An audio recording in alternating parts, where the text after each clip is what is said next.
তোমাকে যে পাইতে চাই, হযরতকে ভালোবেসে। ছবিটা দেখেই আমি বুঝছি যে ঘটনা পাগল না, পাগলের জন্য না। যে তোর হাতে কামড় দিলে আমি ওর মধ্যে সাপ নাই, ওর মধ্যে বরফ ছিল। যারা বাকির লোভে নগদ পাওনা ছেড়ে দেয় তাদেরকে তো আমাদের সোসাইটি আসলে বোকাই বলে। বরের হাতে ওই আধিপত্য দিলে আর কিছু খাওয়া লাগবে না। আর তো আস্তে আস্তে ফনা তোলার চেষ্টা করতেছে, তার আগে আমি ধপ করে আমি ছেড়ে দিছি আর কি আমার বডি। প্রিয় দর্শক, প্রকৃতিতে এখন কিন্তু বর্ষার মৌসুমি, আর এই বর্ষার মৌসুমি মানে নদী নালা খালবিল সবখানে থই থই জল আর জল, এবং মাছেদের সে কিন্তু নৃত্য এবং উৎসব, এবং সেই সাথে গ্রাম বাংলার মাঠে কিন্তু ব্যস্ততা বেড়ে যায় বৃষ্টির পানির সাথে এই বর্ষা মৌসুমি এলেই। আর আমাদের আজকের সেটে, অর্থাৎ পেছনে নয় সামনে চলে এই অনুষ্ঠানের সেটে একটি বিশেষ মৌসুমি, যেখানে সৌন্দর্যের মৌসুমি বিরাজমান থাকবে, স্ট্রেট কাট কথার মৌসুমি বিরাজমান থাকবে, এবং অসাধারণ একজন অনন্য একজন মানুষ আমি বলবো। বিশেষ ক্ষেত্রে কথার ক্ষেত্রে কোনো লুকোচুরি নেই, সরাসরি কথা বলেন। তিনি খুব নন্দিত আমাদের সকলের প্রিয় অভিনয় শিল্পী মৌসুমী হামিদ। শুভেচ্ছা, শুভ সন্ধ্যা। শুভ সন্ধ্যা, অনেক ধন্যবাদ আমাকে আমন্ত্রণ জানানোর জন্য। কেমন আছেন? খুব ভালো আছি, আপনি কেমন আছেন? একেবারে চলছে আপনাদের দোয়ায়। তো শুরুতেই একেবারে অনেক যানজট ঠেলে দীর্ঘ পথ মারিয়ে এসছেন, আর তারপরে সেটে বসার আগেও বলছিলাম যে আমাদের এই দরজা দিয়ে কি করে ঢুকবেন, আপনার যে উচ্চতা। শুরুতেই যদি বলি, এত লম্বা হওয়ার কোনো বিড়ম্বনায় পড়েছেন কিনা এর আগে? লম্বা হওয়ার বিড়ম্বনায় তো একটু পড়তেই হয়। সাধারণের চেয়ে যখন আপনার কোনো একটা যে কোনো কিছুই একটু অন্যরকম থাকবে, যেটা সচরাচর সবার মানে যেটা সচরাচর সবার নাই, তখনই আপনাকে একটু বিড়ম্বনায় পড়তেই হবে। যদিও সেটা যতই হোক একটা ভালো জিনিস বা একটা মানে কারো অসুবিধা হয়তো হচ্ছে না, তারপরেও আপনাকে বিড়ম্বনায় পড়তেই হবে। কারণ স্বাভাবিকের বেশি একটু হলেই বিড়ম্বনা। এখন স্বাভাবিক বিষয়টা তো আপেক্ষিক। আমি যে লম্বা, এটাই তো আমার ফ্যামিলিতে, আমার ফ্যামিলির সবাই লম্বা, আমি যে লম্বা এটা আমার স্বাভাবিকত্ব। কিন্তু ধরেন ৮-১০টা মানুষ যারা আমার চেয়ে শর্ট, আমি তাদের কাছে অস্বাভাবিক, আমার হাইটটা তাদের কাছে অস্বাভাবিক, কিন্তু তাদের হাইট তো আমার কাছে অস্বাভাবিক লাগে না। সো কেন যে বিড়ম্বনায় পড়ি জানি না, বিড়ম্বনায় পড়তে হয়, অনেক পড়তে হয়। বেশ, আমরা আজকে আসলে গল্প করব, আপনার নিয়ে অনেক ধরনের ক্লিপ আমরা দেখতে পাই, সে ধারায় আমরা কম যাব। একেবারেই ছোট ছোট কথা, চটকদার কথা, সেগুলোর চেয়ে একেবারেই ব্যক্তি মৌসুমী হামিদকে আমরা একটু চিনতে চাই, জানতে চাই আসলে মানুষটা কেমন। আপনার অভিনয় দেখে, নানান কিছুর মধ্য দিয়ে আপনাকে নানান চরিত্রে মানুষ আবিষ্কার করে। তো একেবারে শুরুতেই জানতে চাই, জন্ম, বেড়ে ওঠা, ছোটবেলা। আমার জন্ম ঢাকা সিএমএইচে। ঢাকা সিএমএইচে আমার আব্বু আর্মিতে ছিলেন, এখন রিটায়ার্ড করেছেন 2004-এ রিটায়ার্ড করেছেন, সিগন্যাল ব্যাটালিয়ন থেকে আর কি। আচ্ছা। তো আমার বেড়ে ওঠার বেশিরভাগ সময়ে মানে মানে আমি আসলে বড় হয়েছি একটা অদ্ভুত মিক্স কালচারে। যেরকম আমার জন্ম সিএমএইচে, ঢাকা সিএমএইচে, আমার আব্বু আর্মিতে ছিলেন, আমরা সিএমএইচের কোয়ার্টারগুলোতে থাকতাম। তো একটা কলোনিয়াল ব্যাপার সবসময়, ফ্যামিলিয়ার ব্যাপারটা ছিল। ওই মানে ক্যান্টনমেন্টের ভিতরে যেরকম ঢাকার শহরের রাস্তা যে পরিমাণে জ্যাম, কিন্তু ক্যান্টনমেন্টের ভিতরে গেলে দেখা যায় যে একদম ফাঁকা না, মানে একদম সবাই নিয়ম মেনে, ট্রাফিক মেনে গাড়ি চালাচ্ছে, বা ওই রুলস রেগুলেশনগুলো সবাই ফলো করছে। আর কিছু কিছু সময় ধরেন যখন আমরা কোয়ার্টারে থাকতাম না, মানে আব্বু যখন আসলে মানে আর্মিদের কিছু সিস্টেম আছে যে 1 বছর অনেকে কোয়ার্টারে থাকে, একটা না একই কোয়ার্টারে থাকে, ট্রান্সফার যখন হয় তখন হয়তো কিছুদিন পরে ফ্যামিলি নিয়ে আসে। তো আমার আব্বু আসলে ঢাকা ক্যান্টনমেন্ট থেকে ট্রান্সফার হয়েছেন খুবই কম, কারণ আব্বু খুব ভালো ভলিবল প্লেয়ার ছিলেন। উনি ন্যাশনাল পর্যায়ে ভলিবল খেলেছেন, আর্মির হয়েই খেলেছেন, বেশ কয়েকবার বেস্ট প্লেয়ারের খেতাবও উনি পেয়েছেন, অ্যাওয়ার্ডেডও হয়েছেন। তো ওই কারণে, খেলার কারণে আব্বুকে মানে আব্বু ঢাকা ক্যান্টনমেন্টেই আসলে বেশি ছিলেন, আব্বুকে অন্য কোথাও ট্রান্সফার করা হতো না। তো লাস্ট 2 বছর আমরা যশোর ক্যান্টনমেন্টে থেকেছি। তো ঢাকার আমার বেড়ে ওঠার ধরেন কিছু ধরেন ক্লাস 2-তে আমি ঢাকায় পড়েছি, মানিকদি পড়েছি, ক্লাস 4-এ আমি সেনাপল্লী হাই স্কুলে পড়েছি কচু খেতে, তারপরে ক্লাস 5-6-5-এ আবার আমি গ্রামের স্কুলে পড়েছি, তারপরে ক্লাস 3-4 আমি গ্রামের স্কুলে পড়েছি। অনেক অনেক অভিজ্ঞতা, গ্রাম শহর। আবার ক্লাস 6-এ এসে আমি আদর্শ বিদ্যানিকেতনে কচু খেতে মাটি কাটাতে যে মানে বড় স্কুলটা, ওখানে পড়েছি। তারপরে আবার 7-এ এসে আবার গ্রামের স্কুলে পড়েছি, ক্লাস 8-এ আমি আবার যশোর চলে গেছি তখন। সো আমি না অনেক ধরনের মানুষ, অনেক ধরনের বাচ্চাদের বা অনেক ধরনের মানে এনভায়রনমেন্টে ফ্রেন্ড সার্কেল পেয়েছি, অনেক ধরনের মানুষ পেয়েছি, এবং মানে মানে আমার ওই মানে শিফটিংটাও খুবই সুদিং ছিল আর কি। আমার ওরকম ডিপ্রেশন আমার কখনো হয়নি, আমার ফ্রেন্ডশিপ করতে কখনো কষ্ট হয় না, যে স্কুল চেঞ্জ হলেই বাচ্চারা আসলে এক ধরনের মানে বন্ধুহীনতায় ভোগে, কাউকে চিনি না, কিন্তু বন্ধু বানাতে আমি সবসময় সহজ আমার কাছে, বা বন্ধুত্ব করতে, মানুষের সাথে বন্ধুত্ব করতে আমি ওইটা ছোটবেলা থেকেই ওইটা আমার ছিল। সো আমার কখনো ওই অভাবটা আমার কখনো বোধ হয়নি। সো এইটা হচ্ছে আমার ছোটবেলা।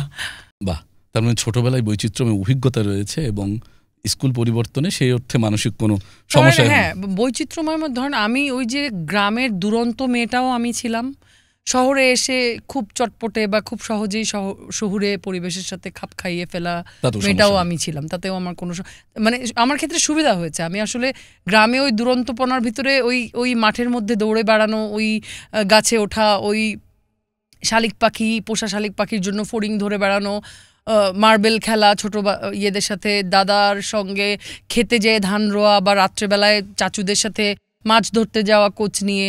So I did everything. মানে আমার ওই এক্সপেরিয়েন্সটাও আছে, আমার এদিকের এক্সপেরিয়েন্সটাও আছে। ছোটবেলায় আপনি মেয়েদের সাথে বেশি খেলতেন না ছেলেদের সাথে? ছেলেদের সাথেই বেশি খেলতাম। এটার কারণ কি? কারণ গ্রামের দিকে আসলে মেয়েরা খেলতো কম। আচ্ছা, খেলাধুলা তেমন একটা মেয়েরা করতো না একটা সার্টেন এইজের পর থেকে। আর মেয়েদের ওই যে পুতুল খেলা বা হাড়িকুড়ি খেলা, এগুলো খুব পছন্দ, ওগুলো আমার অত বেশি মানে ভালো লাগে না। মানে আমি বরং মানে দৌড়াদৌড়িতে আমার বেশ। এই দৌড়াদৌড়ি দুরন্তপনায় কোনো বিপদ ঘটেছে কিনা? হাত ভাঙা, কেটে যাওয়া, চোখে ব্যথা লাগা, বড় কোনো সমস্যায় কখনো পড়েছেন? বড় কোনো সমস্যায় আমি কখনোই পড়িনি। হ্যাঁ, গাছ থেকে পড়ে গেছি ডাল ভেঙে। ডাল ভেঙে পড়েছি আর একটা গাছের উপরে। আচ্ছা, এটা যশোর ক্যান্টনমেন্টে, মানে একটা গাছ ভর্তি ছিল আতা। আচ্ছা, ভর্তি, এবং আতাগুলা মানে এত কালারফুল দেখতে, সাথে সাথে গাছে উঠে পাড়া শুরু করলাম। এবং আতা গাছের ডাল তো খুব নরম হয়, এটা তো আমি জানতাম না। তো আমি আতার ডাল একটা ধরে মানে দোল খাওয়া শুরু করছি, যাতে ডালটা নিচে নেমে আসার পরে আমি ওকে ইয়ে করতে পারি। কিন্তু আমার বডির পুরাপুরি ভার দেওয়া ওই ডালে শুট করে ভেঙে গেল। নিচে আর একটা পেয়ারা গাছ কেটে রাখা, ওইটার উপরে আমার একদম পেটে পড়লো। পরে দেখি একটু ছিলে গেছে, বেশি কিছু হয় নাই। আমি তাড়াতাড়ি করে দৌড় দিচ্ছি যে আম্মু দেখলো কিনা, কারণ ছোটবেলায় যেটা হতো ব্যথা পড়ে যে ব্যথা পেলে আবার উল্টা মায়ের হবে, পড়লি কেন? ও তাহলে পড়ে যাওয়ার ব্যথাও গুরুত্বপূর্ণ না, মা যদি জানে এটা সবচেয়ে গুরুত্বপূর্ণ। পরে এসে আবার এতগুলো আতা নিয়ে বাসায় গিয়েছি আর কি। সো কিন্তু আমার হাত পা ওভাবে ভাঙে নাই। আমি যে কোনো বড় কোনো যেরকম ঈদ বা এরকম ফেস্টিভ, কারো বিয়ে বাড়িতে, ওই সময় কিছু না কিছু হতো, কাটতাম। এই যে নারকেল ভাঙতে যে মানে কোপটা নারকেলে না দিয়ে হাতে, আর এগুলো কাজ আমি খুব করতাম। যে হাঁসের মাংস রান্না হবে, হাঁসের মাংসের মধ্যে নারকেলের দুধ দিয়ে রান্না করে আমাদের ওদিকে। তো এটা নারকেলটা এখন ভাঙতে হবে। গাছ থেকে নারকেল, তো পাকা নারকেল পেড়ে ঝুনা নারকেল যে শুকায় রাখা থাকে, তো ওখান থেকে নিয়ে মানে কোপটা আসলে নারকেলে না পড়ে সরাসরি হাতে পড়েছে, এরকম বহুবার হয়েছে, কিন্তু ভাঙাভাঙি আমার কখনো হয় না। বাহ, তার মানে দুরন্তপনা খুব বেশি বিপদ ফেলে নাই, বরং সেটা উৎসব করে আপনি আপনার মতো জীবন কাটিয়েছেন। এমনও হয়েছে রাত 2:30টার সময় ঝড় শুরু হয়েছে, পুরা বাড়ি ঘুমাচ্ছে, আমি আর আমার বোন একসাথে ঘুমাচ্ছি, মানে আমার কাজিন। তো দেখা গেল ও ঘুমায় গেছে, ওকে আর না ডেকে আমি সুন্দর করে হেরিকেনটা জ্বালায় মাথার মধ্যে একটা ছাতা নিয়ে টুকটুক করতে করতে আম কুড়াতে বের হয়ে গেছি। কারণ সকালবেলা আমার আগে যদি কেউ চলে যায়, তাহলে রাত্রেবেলা যত আম পড়েছে ওই আম সব আসলে আমার আগে যে চলে যাবে ওই তো পাবে। তো এখন যেহেতু ঝড় হচ্ছে, এখন কারোর যাবার সম্ভাবনা নাই। তো আমি যে এর মধ্যে যেই মানে কুড়ায় নিয়ে আসে, এমনও হয়েছে কয়েকবার রাত্রেবেলা আম কুড়াতে যে অদ্ভুত জিনিসপত্র দেখে আমার সাথে অন্য যারা বান্দর পার্টি ছিল আর কি, ওরা হয়তো ভয় পেয়ে দৌড় দিয়েছে। কিন্তু আমি দেখা গেছে ওই অদ্ভুত জিনিসটাকে কিউরিয়াসলি আরো বেশি করে দেখার চেষ্টা করেছি যে এটা কি, ওকে দেখে সবাই ভয় পাচ্ছে কেন, ও কি, মা আমি কি ভালো আসলে কি। তো দেখছি যে বেশিরভাগ ক্ষেত্রে এগুলো ইলিউশন, মানে নাথিং ওয়াজ দেয়ার। এরকম কালো কালো চোখ, আগুনের মতো চোখের গল্লা, ওইখানে কে জানি দাঁড়ায় আছে বলে দৌড়। অন্যরা, কিন্তু দেখা গেল যে আমি দেখার চেষ্টা করছি, আমি পরে হয়তো দেখলাম কোনোভাবে পাতার মধ্যে পানি পড়ে আছে, ওইটাই হয়তো চিকচিক করে উঠছে, ওইটাই হয়তো আগের মতো ভয়ে সব দৌড় দিল আর কি। তো বেশিরভাগ ক্ষেত্রে আমি না এগুলো ইলিউশন পেয়েছি, এই কারণে আমার আগ্রহ বেড়েছে, আগ্রহ আরো মানে কি আছে এখানে দেখে আমি একটু বসে থাকি, তো দেখি সব আম নেওয়া হয়তো শেষ। দাদির কাছে গল্প শুনতাম যে ছোটবেলায় তোমার আব্বু আর তোমার চাচু আম কুড়াতে যেয়ে তারপরে তো হ্যাঁ পোজেসড হয়েছে, দত্ত দেখেছে। দেখি তো আমি কিছুক্ষণ বসে থাকি কোনো কিছু দ্বারা পোজেসড হই কিনা, কিছুই পেলাম না, কিছুই এলো না। পরে খুব দত্ত খুঁজেছেন? হ্যাঁ মানে খুঁজেছি, মানে দৈত্য আমি আসলে মানুষের মধ্যে পেতাম। আমি ওই অশরীরী দৈত্য দেখার জন্য অনেক চেষ্টা করেছি, যেইটা আমি আসলে মানুষের ভিতরে দেখেছি, মানুষের মধ্যে দৈত্য রূপ, হিংস্র রূপটা দেখেছি। হ্যাঁ আমি ওইটা আসলে ওইভাবে ছোটবেলায় এত কিউরিয়াস ছিলাম যে দেখি একটু পাই কিনা, কিন্তু ওই যে বর্ণনা, দৈত্যের যে বর্ণনা মেলে না, মানে মেলে কিন্তু ওটা মানুষের সাথে মেলে, কিন্তু ওটা আসলে ওই যে বনে বাদারে জঙ্গলে ওখানে আসলে মেলে না। একেবারে বান্দর পার্টি একবার বলে গেছেন, বান্দর পার্টির সব সদস্য পলাচ্ছে, কিন্তু তার মানে কি বান্দর পার্টির লিডার আপনি? নিঃসন্দেহে। হ্যাঁ আমি মিশতাম আমার চেয়ে একটু ছোট যারা ছোট ছোট কাজিনগুলা, ওদের সাথে বেশি মিশতাম, মানে এই কারণে আমার মানে লিডার আমি সব সময় মেইনটেইন করছি, লিডারশিপ সিনিয়র হিসেবে চলে আসতো বান্দর পার্টির লিডার। হ্যাঁ হ্যাঁ, এবং ওরা খেলতেছে, ওদের সাথে তো কেউ, ওরা তো সবসময় খেলতে চাইতো, ছোটরা তো আমাদের সাথে খেলতে চাইতো, বরং পার্টনার পেতো না লোক। হ্যাঁ হ্যাঁ, কিন্তু ছোটদের সবসময় আগ্রহ থাকে না আমরা একটু বড়দের সাথে খেলবো, ওরা কি করে দেখবো, ওই কিউরিয়াসিটি ছোটদের সবসময় থাকে না, আমারও থাকতো, আমিও বড়দের মধ্যে যাওয়ার চেষ্টা করেছি, কিন্তু আমি খুব বেশি একটা কমফোর্টেবল ওদের ওইসব আলোচনা যেগুলা ওরা নিয়ে গল্প করতো বা ওগুলা আমার খুব বেশি একটা আমার জমে নেয়। পরে দেখলাম যে না, বাচ্চা পার্টিদের সাথে বেশি মজা পাওয়া যায়, মানে ওদের সাথে থাকলে আনন্দ বেশি হয়, সো আমি ওদিকেই চলে গেছি। আচ্ছা বেশ, বান্দর পার্টির কোনো বিশেষ স্মৃতি মনে পড়ে কিনা? হ্যাঁ হ্যাঁ, প্রচুর, একটা দুটো একটু শুনি। অনেক বিশেষ স্মৃতি। খেজুর রস পাড়তে গিয়েছিলাম বান্দর পার্টি সহ সবাই কোন এক শীতের সন্ধ্যায়, তো গাছে ওঠার পরে রস পাড়ার আগে দেখি যে করতে করতে সাপ আসছে, তখন মানে গাছে না নিচে? গাছে, মানে খেজুর গাছের সাথে পেঁচায় কিছু একটা সাপ আসছে, তখন কি আপনি গাছে উঠে গেছেন ইতিমধ্যে? হ্যাঁ আমার থেকে 1-2 হাত হয়তো উপরে, আমি এখন নামবো না কি করব, দেখলাম নিচের থেকে মানে আমি এরকম তাকায় আছি, নিচে থেকে কেউ একজন দেখে চিৎকার করে, ওরা বোঝা গেছে কি গোখরা টোকরা হবে আর কি, মানে গাছে ঘুরে বেড়ায় ওরা ওই ধরনের কিছু, তো আস্তে আস্তে ফনা তোলার চেষ্টা করতেছে, তার আগে আমি ধপ করে আমি ছেড়ে দিছি আর কি আমার বডি, মানে গাছটা এমন না যে অনেক উঁচু, হ্যাঁ ছোট গাছ ছিল তো, সো আমি জানতাম নিচে পড়লে ব্যথা পাবো না, নিচে মাটি আছে, সো আমি আমার গা ছেড়ে দিছি, ঠুস করে নিচে পড়ছি, পড়ে দৌড়। এরকম অনেক অদ্ভুত অদ্ভুত, আম গাছে হয়তো আম পাড়তে উঠেছি, কিন্তু খেয়াল করিনি যে ওই আম গাছেই মৌমাছির চাক আছে, সো কাছে যে হয়তো দেখেছি, তখন হয়তো আস্তে আস্তে নিচে নামা, মানে একদম জানটা হাতের মুঠোয় নিয়ে, ওগুলো অনেক বাদরামি করেছি জীবনে। তার মানে বান্দর পার্টি এই আপনার জীবনটাকে অনেক উপভোগ্য করে তুলেছে এবং বলার মতো অনেক। হ্যাঁ মার্বেল খেলতাম, কে কত পারে, সো আমি তো বড় এমনিতেই ওদের চেয়ে, সো আমি তো ইজিলি জিতে যেতাম। তারপর আপনার আকৃতিতে আরো বড় না, ছোটবেলায় আমার আমি লম্বা হয়েছি, বিশেষ করে আমি যখন ক্লাস 9 থেকে 10-এ উঠি, আমি তখন আস্তে আস্তে আমার দ্রুত একটা গ্রোথ হয়েছে, ইন্টারমিডিয়েট সেকেন্ড ইয়ার পর্যন্ত, তারপরে মানে তার আগ পর্যন্ত তো আমি নর্মাল বাচ্চাদের মতোই ওই সেম হাইটেই ছিলাম আর কি। ছোটবেলা বেশ শুনছিলাম আমরা অনেক কিছু, আপনি অভিনেত্রী হবেন, এটা কি ছোটবেলায় স্বপ্ন ছিল না বড় হয়ে? না, অভিনেত্রী হওয়ার স্বপ্ন আমি কখনো দেখিনি। আচ্ছা, তবে কি কাকতালীয় ভাবে কি লাক্স সুপারস্টার যে কম্পিটিশন? কাকতালীয় ঠিক না, মানে আমি আসলে মানে ধরেন সাংস্কৃতিক মনা ছিলাম আপনি বলতে পারেন, স্কুলে কলেজে আমি সব সময় খেলাধুলায় অংশগ্রহণ করেছি, যে কোনো কম্পিটিশনে আমি চেষ্টা করেছি, কিন্তু একটু মানে বাসার একটু গার্জিয়ানরা একটু শুরুর দিক থেকে একটু অন্যরকম ছিলেন, একটু মানে অ্যালাউ করতেন না, গান বাজনা এগুলো, টেলিভিশন এগুলো একদমই অ্যালাউ করতেন না, বা অন্যদের বাড়িতে আমরা যখন টিভি দেখতে যেতাম, পাড়া শুক্রবার যখন ছবি জিন্দাবাদ সিনেমা, তারপরে গুলসানোয়ার, আলিফ লায়লা, তো ওগুলো আমরা আসলে ওই দল বেঁধে আমরা আরেক বাড়িতে যেয়ে দেখতাম আর কি তখন। তো তখন ভাল লাগতো আর কি, মানে মানে গান একটা শুনলে সেটা নিজে নিজে শুনে শুনে গাওয়ার চেষ্টা করতাম, যদি সেটা ভালো হতো তখন কম্পিটিশনে মানে ইয়ে করতাম, কিন্তু শিখতে পারিনি কখনো ওইভাবে, মানে এডুকেশনাল ওই মানে ইয়েটা এক্সপিরিয়েন্সটা হয় নাই। স্কুলের কম্পিটিশনে প্রথম কোন গানটি গেয়েছিলেন? একটা হামনাত নজরুলের, আল্লাহকে যে পাইতে চায় শুনি এক লাইন। মজার ব্যাপার হচ্ছে এই হামনাতটা আমি যতবার, এই একটাই হামনাত পারতাম বেসিক্যালি আমি। তো হামনাতের যে মানে ক্যাটাগরি ছিল ওখানে নাম দিতেন, ওখানেই বারবার খালি নাম দিতাম, কারণ আমি একটাই গান পারি, মানে একটাই হামনাত পারি, আমি এটাই গাইতাম সব জায়গায়, এবং প্রতিবার এটা গাইলে আমি ফার্স্টই হয়েছি। হামনাতে খুব অল্প মানে প্রতিযোগী আসতো, কিন্তু ওইটা আমার ভাল লাগতো আর কি, মানে যা আসতো অনেকেই, কিন্তু ফার্স্ট হতাম আমি সব সময়। চেষ্টা করে দেখতে পারি, এখনই করবো, করেন না। আল্লাহকে যে পাইতে চায়, হযরতকে ভালোবেসে,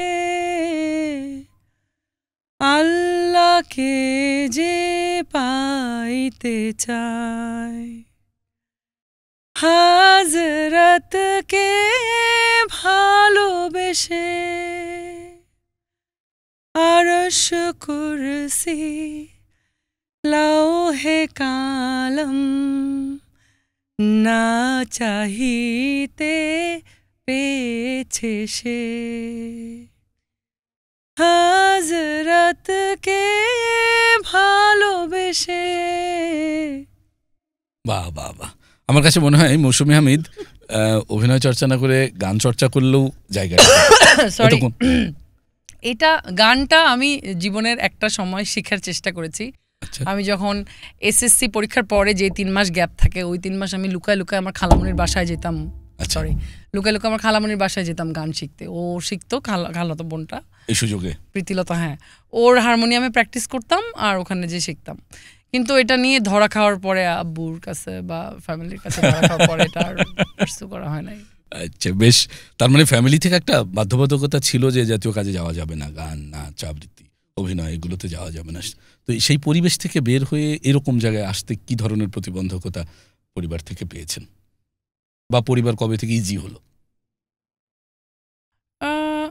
আমি আমার আব্বুর ব্যাপারটা যদি বলি, তাহলে আমার আব্বুকে আমি বলবো যে, ধরেন, he is a very honest man, প্রচণ্ড ধৈর্য, মানে এত ধৈর্য আমি আমার আশেপাশের মানুষদের ভিতরে দেখি না আর কি, এত ধৈর্যশীল। ধরেন আমরা মানে উনি সবসময় আমাদেরকে আর্মি শাসনে রেখেছেন বিষয়টা এমন না, শাসন করতেন কিন্তু ভালোবাসতেন, আদরও করতেন, আমাদের শেখাইতেন, ম্যানার শিখাইতেন বা মূল্যবোধ শিখাইতেন আব্বু বেসিক্যালি। মানে লাইফে তোমাকে কিছু করতে হবে বা নিজের মানে নিজে নিজে কিছু করবে বাচ্চা কাচ্চা, এটা আমার আব্বু মনে হয় এটা কখনো আমাদের কাছ থেকে এক্সপেক্টই করেন নাই যে আমরা আসলে নিজে এত বড় হব, নিজের মতো করে এত কিছু করব। সো আব্বুরা আসলে ওরকম প্রোটেক্টিভ ছিলেন অনেক আব্বু। তো সেখান থেকে ধরেন আমি যখন লাক্স মানে 2010-এর কম্পিটিশনে আমি যখন অ্যাপ্লাই করেছি, তখন তো আমি বাসায় জানাইনি, ওইটাও গোপন, আম্মুকে বলছিলাম কিন্তু আব্বুকে বলিনি বাসায়। মানে অ্যাপ্লাই যখন করেছি, যখন আমি সিলেক্ট হয়েছি তখন জানিয়েছি যে ঢাকায় আসতে হবে আমাকে, তখন কি করব। এখন তো আব্বু তো মানবেই না, বকাঝকা করবে। তো আমার এক মামা ছিল, মানে আমরা তো থাকতাম তালাতে, তালা থানা, একটা থানা, সাতক্ষীরা একটা থানার নাম, আপনি চিনবেন, একই এলাকার মানুষ আমরা। তো তালা স্বাস্থ্য কমপ্লেক্সের ডাক্তার ছিল আমার, একজন ডাক্তার ছিল আমার মামা। তো মামা তখন ওইখানে পোস্টিং ছিল, মানে আমাদের উপজেলায় পোস্টিং ছিল। তো মামার সাথে আমাদের আবার মামা আবার খুবই মানে কালচারাল, মানে ওখানে উপজেলা যখন আব্বু কিন্তু আমার মানে খুব বেশি রিজিড ছিল তা কিন্তু না, কিন্তু আমার দাদু সেটা আপনাদের কল্যাণের জন্যই, একটু সন্তান হিসেবে যতটুকু খুবই অপছন্দ করতে দেখে আব্বু খালি বলতো যে মানে এমন কিছু করো না যে তোমার দাদুর কানে যায়, তোমার দাদু কষ্ট পায়, এটা তোমার দায়িত্ব এই কষ্টটা ওনাকে না দেওয়া। তো আব্বু আমাদেরকে এভাবে বোঝাইতেন আর কি। উনিও এমন কিছু করতেন না যেটা আমার মানে দাদু কষ্ট পায়। তো গান টান গাইতো। 16 ডিসেম্বরের অনুষ্ঠানে, পহেলা বৈশাখে মামা তো স্টেজে গান গাইতো। তো তখন আবার আমরা সারা রাত যে অনুষ্ঠান, ওগুলোতে কিন্তু আব্বু আমাকে আম্মুকে ছোট ভাইকে নিয়ে যেত। আমরা মেলাতে যেতাম, আমরা রাত্রেবেলা কনসার্ট দেখতাম, মানে উপজেলার যে মানে শিল্পকলা অর্গানাইজ করতো ওই প্রোগ্রামগুলা। তো ওখানে আমরা যে সারা রাত গান শুনতাম। সারা রাত না, মানে 11টা 12টা পর্যন্ত সর্বোচ্চ হইতো। ওইটা তো অনেক রাত তখন ওখানে। তো তখন আমরা ওই গানটা, ওগুলোতে কখনো আব্বু কিন্তু নিষেধ করেন নাই। তো তারপরে ধরেন মামা যখন স্টেজে গান গাওয়া শুরু করলো, বা আমার খালাতো বোন ওরা যখন আসলে স্টেজে হারমোনিয়াম বাজায় গান গায়, সবাই তালে দিচ্ছে, তখন মনে হয় আমার আব্বুর আবার একটু ভালো লাগতো আর কি। তো ধরেন মামাকে ধরলাম যে মামা প্লিজ আব্বুকে কনভিন্স মানে করে দাও, আব্বুকে বলো যে আমি জানি না আমি সিলেক্ট হব কিনা, কিন্তু আমি 10,000 মেয়ের মধ্যে খুলনা বিভাগীয় পর্যায়ে আমি 10 জন মেয়ের মধ্যে একজন হয়েছি, সিলেক্ট হয়েছি, তো কেন যাব না। এবং ওখানে আমার জাজ ছিলেন এনারা এরকম গুণী অভিনয় শিল্পীরা। আহসান হাবিব নাসিম ছিলেন আমার জাজ হিসেবে, একদম প্রাইমারি জাজ হিসেবে। ওখানে ছিলেন আমাদের ফারজানা আপু। তো ওনারা আমাকে সিলেক্ট করেছেন, এত নাম, ওনাদেরকে আব্বুও চিনতেন, ওনাদের নাটক দেখতেন, হ্যাঁ তারকা ওনারা। তো তখন আব্বু বললো আচ্ছা ঠিক আছে, আব্বুর মনটা একটু নরম হলো, ঠিক আছে চলো, যদি না হয় তো এটা পার্সু করতে যদি চাও ওই ড্রিম, ওইটা কিন্তু আমার সামর্থ্যের মধ্যে নাই, সেটা বাবার কথা। হ্যাঁ তোমাকে আমি নিয়ে যাচ্ছি, যেহেতু তুমি একটা কম্পিটিশনে সিলেক্ট হয়েছো, তোমাকে আমি ঢাকায় নিয়ে যাচ্ছি, কিন্তু তুমি যদি সিলেক্ট না হতে পারো, তাইলে তুমি যদি ওই ড্রিম পার্সু করতে চাও, ওইখানে আমি তোমাকে ওই ব্যাকআপ, ওই ফিনান্সিয়াল ব্যাকআপ বা ওইটা আমি তোমাকে দিতে পারবো না। কিন্তু তুমি যদি সিলেক্ট হয়ে নিজে কিছু করতে পারো তো করো। ওয়েল, তো আব্বু নিজেই আমাকে নিয়ে আসলো ঢাকায়। আমরা পুরো বাংলাদেশের মধ্যে 200 জনের মধ্যে, মানে পুরো বাংলাদেশ থেকে নতুন বাবাকে তো নতুন করে আবিষ্কার হলো। হ্যাঁ, 200 জন মেয়ের মধ্যে ধরেন প্রথমবার ইয়ে হলো 50 জন, দেখি 50 জনের মধ্যে সিলেক্ট হয়ে গেছি। আব্বু দেখে আরে তুই কি করে একটার পর একটা সিলেক্ট হয়ে যাচ্ছিস, ঘটনা কি? তো আমি সিলেক্ট আরেকটা দিন আব্বু, আরেকটা দিন প্লিজ, আরেকটা বাকি আছে যে টপ 25। বিরক্ত হচ্ছে না উনি আমার আব্বুর একটা ফ্রেন্ডের বাসায় ছিলাম সেগুন বাগিচাতে। তো ওখানে লাস্ট দিনও আমি টপ 25-এ সিলেক্ট হয়ে গেলাম। তারপরে বললাম এই যে এখন সিলেক্ট হয়ে গেছি, এখন তো এই জিনিসগুলো লাগবে, আমাকে কিনে দাও। তো তখন আব্বুর আসলে ওই সময় আব্বুর লাস্ট সেভিংস ছিল 8,000 টাকা, 8,500 টাকা মতন। ওইটা আমি পুরা খরচ করে ফেলছি, এটা লাগবে, ওইটা লাগবে, ওইটা লাগবে, ওইটা লাগবে, ওইটা লাগবে। তো আব্বু আমাকে বলতেছিল যে এই 8,000 টাকা এইটাই আছে আমার এই অ্যাকাউন্টে, এখন এর বেশি টাকা নাই, আমি জানি না আমি বাড়িতে যাব কিভাবে। পরে আমরা যেই লিস্ট দিয়েছিল ওখান থেকে সব কিছু কমায় নিলাম। ধরেন লিস্টে দিয়েছিল ট্রাউজার 4টা, টি শার্ট 4টা, হিল, হাই হিল 4টা বা 3টা 2টা। তো আমি সব একটা করে নিয়েছি, যাতে করে মানে আইটেম হলেই হলো, সব আইটেম হলেই হলো। তো একটা করে নিয়ে পরে আব্বু আমাকে দিয়ে গেল ফাইনালি যে আজকে আমি চলে যাব ইয়েতে টপ 25-এ, ওদের সাথে বাসে করে আমি ক্যাম্পে চলে যাব, আব্বু হয়তো বাড়িতে চলে যাবো, আব্বু তো তখন রিটায়ার্ড অলরেডি। তো ওই তো আব্বু আমাকে দিয়ে বাসে তুলে দিয়ে ওদের ইউনিলিভারের ওখানে চলে গেল। ওই দিন আব্বুর সামনে প্রথম একটা টাস্ক আমাদেরকে পারফর্ম করতে দিয়েছিল, আমাদের 25টা মেয়েকে। সামনে ঝুড়ির মধ্যে বলা হয়েছে এর মধ্যে সাপ আছে, একটা ঝুড়ি থেকে একটা এরকম গোখরা সাপ বের করা হয়েছে, ঝুড়ির মধ্যে সাপ আছে, তোর ভিতরে একটা কার্ড আছে, দেখবো সাহস কেমন তোমাদের, কারণ আমরা যেই বুট ক্যাম্পে যাচ্ছি এইখানে অনেক কিছু করতে হবে। সো ইফ ইউ আর জীবন্ত সাপই আছে, হ্যাঁ একটার মধ্যে ছিল জীবন্ত সাপ, আর কোনোটার মধ্যে নাই, কিন্তু একটাতে দেখেই অনেকে দেখা গেল যে ফিট হয়ে গেল। কিন্তু ওইটাই ওনারা টেস্ট করতেছিল যে আমাদের যে টাস্কগুলা করতে হবে, ওই টাস্কগুলা করতে আসলে আমরা ব্রেভ এনাফ কিনা, আমরা অনেকে তো সাপ দেখে ভয়ে হাত দেয়, হ্যাঁ অনেকে হাত দেয় নাই ভয়ে, কিন্তু আমরা বেশ কয়েকজন দিয়েছিলাম, কিন্তু তখন ভিতরে হাত দিয়ে বুঝেছি ভিতরে আসলে সাপ নাই, বরফ রেখে দেওয়া। আসলে কি একটার মধ্যে সাপ ছিল, ওই সাপটা বের করে আমাদেরকে দেখাইছে এবং বলা হয়েছে যে এখন এই 4টা তোমাদের সামনে, এর মধ্যে প্রত্যেকটার মধ্যে সাপ আছে, ওই সাপের মধ্যে থেকে হাত দিয়ে তোমাদেরকে বের করে নিতে হবে। কার্ড পরে শেষ। তো আব্বু ওই দিন দাঁড়ায় দেখলো যে তোর হাতে কামড় দিলে, আমি ওর মধ্যে সাপ নাই, ওর মধ্যে বরফ ছিল। বাহ, মানে হি ওয়াজ ইমপ্রেসড। কিন্তু আপনি যখন হাত দিচ্ছেন তখন তো সাপ মনে করেই দিচ্ছেন, কারণ একটু আগে তো সাপ দেখেছেন। হ্যাঁ, তখন আমার কাছে মনে হয়েছে যে এনারা এতগুলা মানুষ এখানে এত বড় একটা অনুষ্ঠান চলছে, সাপ দিয়ে ওনারা ওই রিস্ক ওনাদের নেওয়ার কথা না, যে ওর ভিতরে সাপ দিলে সাপটা যদি আসলে বিষধর সাপ হয় আর কারো যদি কামড় দেয় তাহলে তো মারা যাবে। সো ওর ভিতরে আসলে দেওয়ার কথা না, কিন্তু ব্রেভটা কতটা, আপনি কতটা স্মার্ট থিঙ্ক করে আপনি ওই সাহসটা দেখাইতে পারেন, এটাই তো চ্যালেঞ্জ ছিল, ওটাই তো পরীক্ষাটা ছিল। তো আমার মনে হয় না যে ওনারা আসলে সাপ দিবেন ওখানে। বাহ, এবং আপনারটাই সত্য হয়েছে, আপনার সাপ ছিল, এটা আসলে কমন সেন্স, ইয়েস, এবং ওখানে পরীক্ষাটা কমন সেন্সেরই হয়েছে, যে কমন সেন্স, হ্যাঁ ওখানে পরীক্ষাটা কমন সেন্সেরই হয়েছে একেবারেই। যে কমন সেন্স না থাকলে তোমার অভিনয় করার দরকার কি, সুন্দরী হওয়ার দরকার কি, বা কম্পিটিশনে পজিশনে যাওয়ার দরকার কি। বাহ, আপনার ছোটবেলা শুনছিলাম এবং লাক্সের গল্প প্রশ্ন করার আগেই অনেকখানি পেয়ে গেলাম বাবাকে ধরে। তো আজকে আপনি 2010-এ রানার্স আপ হয়েছেন লাক্স সুন্দরী কম্পিটিশন, এবং তারপরে আর কিন্তু পেছনে নেই। তো এই ফাঁকে একটু জেনে আসতে চাই, ছোটবেলার পরে আপনার বিশ্ববিদ্যালয় পর্যায়ের পড়ালেখা কোথায়? Khulna Azam Khan commerce college. বাহ, ওখানে আমি ম্যানেজমেন্টে 8, 9, 10 মানে ওই টাইমটাতে। আর যখন কম্পিটিশনে টিকে গেলেন, রানার্স আপ হলেন, তারপরে তো ঢাকায় আসতে হলো। তখন পড়াশোনা আমি তখন পরীক্ষা হলে যে পরীক্ষা দিতাম, ঢাকা থেকে যে খুলনা যে পরীক্ষাটা দিতাম আর কি। আচ্ছা, পড়ালেখা ঢাকায় যত দূর আগানো যায় এগিয়ে নিতেন? হ্যাঁ, মানে পরীক্ষাটা ওখানে যেয়ে দিতাম আর কি, বই খাতা নিয়ে এসে। ওইটা তো খুব অল্প সময় করেছি আমি, বছর 2 পেরেছি ক্যারি করতে। তারপরে কাজের প্রেশারে যখন ইন্ডিয়াতে চলে গেলাম ওই যে সিরিয়ালটা করতে, তখন একটা বড় গ্যাপ পড়ালেখায় পড়ে গেছে। পরিবারের গল্প শুনছিলাম, বাবা মায়ের কথা কিছুটা শুনছিলাম। কয় ভাই বোন আপনারা? এক ভাই। আচ্ছা, ভাই কোথায় কি করে? ও আমার চেয়ে 8 বছরের ছোট, ও বাড়িতে আব্বুর সাথে থাকে আর কি। বাহ, ও পড়ে স্থানীয় ডিগ্রি কলেজে, ওখান থেকে। ওর সাথে সম্পর্ক ছোট বড় নাকি ঢিসুম ঢাসুম, কোনটা?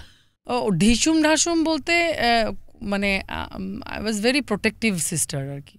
ঢিসুম ঢাসুম তো কখনোই না, জানের টুকরা ছিল ছোটবেলা থেকে আমরা, মানে ওই আমার ফ্যামিলির মধ্যে আমার সবচেয়ে ক্লোজ ছিল ওই, বা ওই মানে চাইল্ডহুডটা একটু আমি, মানে চাইল্ডহুডের মানে কি বলবো, যেই আনপ্লেজেন্ট ব্যাপারগুলো আমি আনতে চাই না, কিন্তু ধরেন আমার ফ্যামিলির মধ্যে আমার ভাইয়ের সাথে আমার সবচেয়ে বেশি ক্লোজনেস ছিল আর কি। সো এবং ওর ব্যাপারে আমি ভীষণ প্রোটেক্টিভ ছিলাম।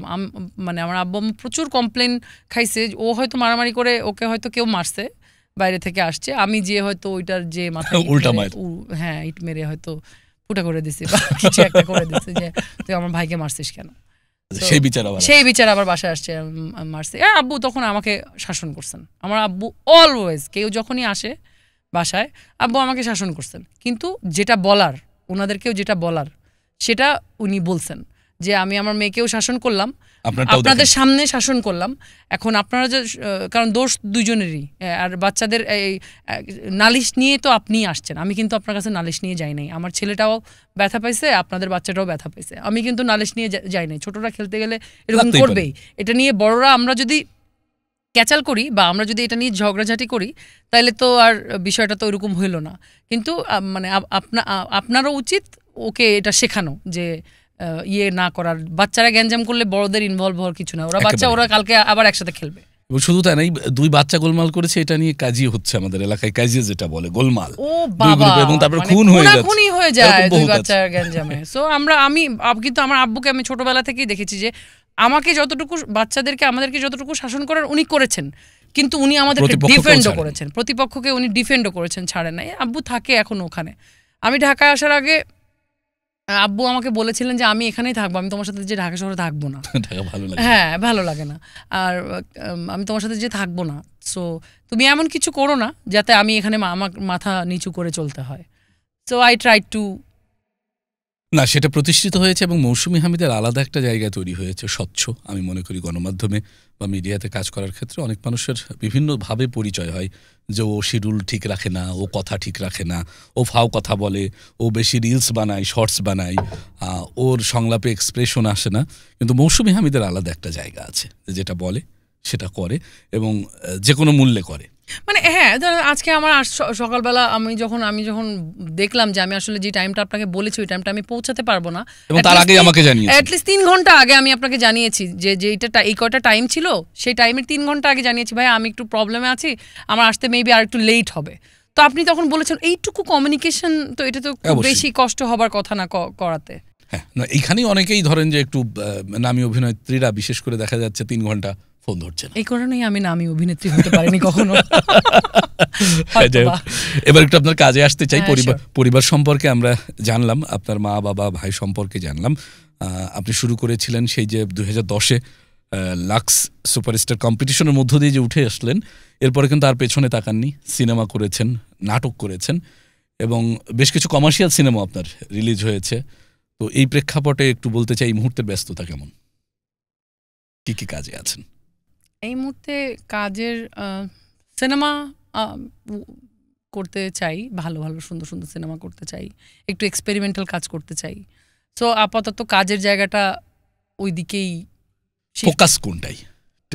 সিনেমা, বড় পর্দা নাকি নাটক? ফোকাস হচ্ছে একটু ভালো কাজ, একটু বড় কাজ। সেটা সিনেমা হোক, সেটা ওয়েব সিরিজ হোক, সেটা নাটক হোক বা শর্ট ফিল্ম হোক, ভালো কাজ।